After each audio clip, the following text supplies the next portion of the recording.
1980 का दशक भारत के उत्तर पश्चिम में एक तूफान पक रहा था। पंजाब में खालिस्तान आंदोलन अपनी चरम सीमा पर था। जरनैल सिंह भिंडरनवाले, एक नाम जो कभी एक धार्मिक प्रचारक के रूप में उभरा था, अब हजारों हथियारबंद समर्थकों का नेता बन चुका था। 1982 में भिंडरनवाले और उनके साथी अमृतसर के गोल्डन टेम्पल परिसर में आ गए और धीरे धीरे वो परिसर एक किले में बदलने लगा। AK-47s, machine guns, rocket launchers, हथगोले। अकाल तख्त, सिखों की सबसे पवित्र धार्मिक सीट, एक सशस्त्र गढ़ में तब्दील हो रही थी। पंजाब पुलिस रोज मर रही थी।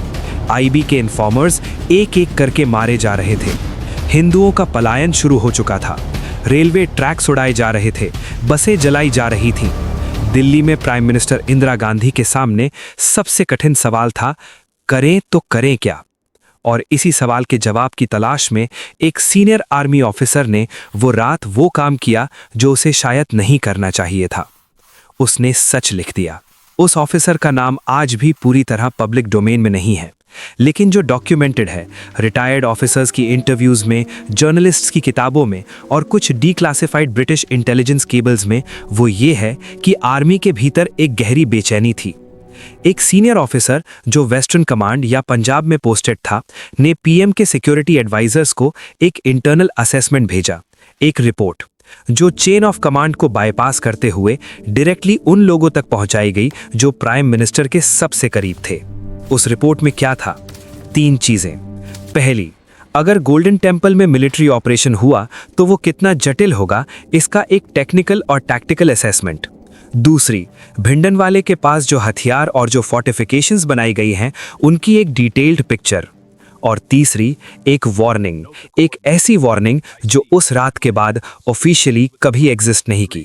समझिए उस परिसर की ज्योग्राफी।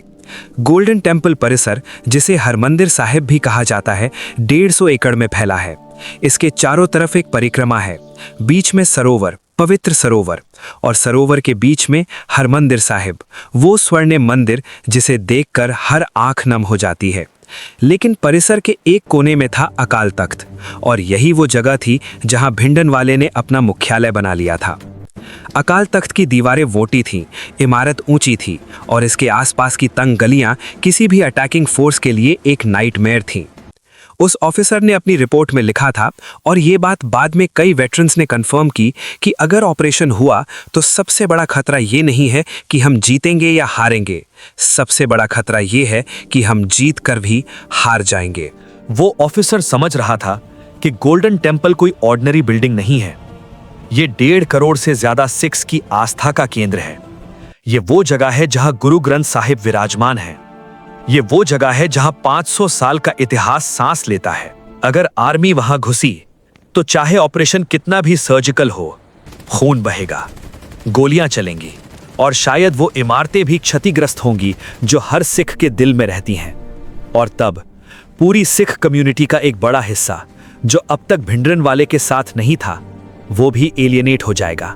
आर्मी के भीतर भी सिख ऑफिसर्स और जवान थे, हजारों, और उनका क्या होगा? वो ऑफिसर जानता था ये सिर्फ एक मिलिट्री ऑपरेशन नहीं है, ये एक ऐसा फैसला है जिसके कॉन्सिक्वेंसेस अगले 50 साल तक महसूस होंगे, और उसने ये सब लिख दिया। लेकिन यहां वो मोड़ आता है जो इस पूरी कहानी को हॉन्टिंग बनाता है। 1984 की शुरुआत में इंदिरा गांधी पहले से ही एक मिलिट्री ऑप्शन पर विचार कर रही थीं। इंटेलिजेंस रिपोर्ट्स आ रही थीं, IB बता रही थी कि सिचुएशन हर दिन वर्स हो रही है, हथियारों की सप्लाई बढ़ रही है, पाकिस्तान का ISI इन्वॉल्वमेंट हो सकता है। दूसरी तरफ पॉलिटिकल प्रेशर भी था, कांग्रेस के भीतर से, पंजाब के हिंदू वोटर्स से, और एक बड़े हिस्से से जो चाहता था कि गवर्नमेंट कड़ा एक्शन ले।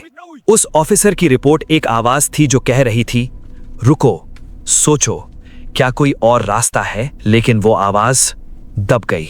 मई 1984, इंदिरा गांधी ने ऑपरेशन ब्लू स्टार को ऑफिशियली अप्रूव किया। Army chief general Arun Shridhar Vaidya को कमांड दी गई। लेफ्टिनेंट जनरल कृष्ण स्वामी सुंदर जी, जो बाद में आर्मी चीफ बने, उन्हें ऑपरेशन की प्लानिंग सौंपी गई। ऑपरेशन का कोड नेम था ब्लू स्टार। 3 जून 1984 की रात अमृतसर में कर्फ्यू लगा दिया गया। प्रेस को बाहर कर दिया गया। जर्नलिस्ट्स को शहर छोड़ने का आदेश दिया गया। इंटरनेशनल मीडिया की एंट्री बंद कर दी गई क्योंकि जो होने वाला था वो दुनिया को रियल टाइम में नहीं दिखाना था। 4 जून 1984 आर्मी के जवान गोल्डन टेम्पल परिसर के बाहर तैनात हो गए। लेकिन यहां एक बात है जो बहुत कम लोग जानते हैं। उस रात कुछ सिख ऑफिसर्स ने अपनी पोस्टिंग से रिजाइन करने की कोशिश की। कुछ ने मेडिकल लीव मांगी, कुछ ने ओपनली कहा हम ये नहीं कर सकते। क्या ये उसी बेचैनी का हिस्सा था जो उस सीक्रेट रिपोर्ट में एक्सप्रेस की गई थी? शायद, क्योंकि वो रिपोर्ट सिर्फ एक ऑफिसर की राय नहीं थी, वो उस पूरी एंजाइटी की आवाज थी जो आर्मी के एक बड़े हिस्से में थी। 5 जून की रात ऑपरेशन शुरू हुआ। जो आर्मी के प्लानर्स ने सोचा था वो नहीं हुआ। भिंडरनवाले के साथी मेजर जनरल शहबीग सिंह थे, एक रिटायर्ड आर्मी ऑफिसर जिन्हें 1971 के युद्ध में बांग्लादेश की मुक्ति बाहिनी को ट्रेन करने का श्रेय जाता था। वो जानते थे कि इंडियन आर्मी कैसे लड़ती है। उन्होंने टेम्पल परिसर को उसी हिसाब से फोर्टिफाई किया था। आर्मी के जवान जब अंदर घुसे तो उन्हें सामना करना पड़ा मशीन गन फायर का। संकरी गलियों में, अंधेरे में, उन जगहों पर जो उन्हें नहीं पता थीं लेकिन दुश्मन को पता थीं। कैजुअल्टीज बढ़ने लगी, टैंक्स मंगाए गए, अकाल तख्त पर गोलाबारी हुई। 6 जून 1984 की सुबह ऑपरेशन ऑफिशियली कंप्लीट डिक्लेयर किया गया।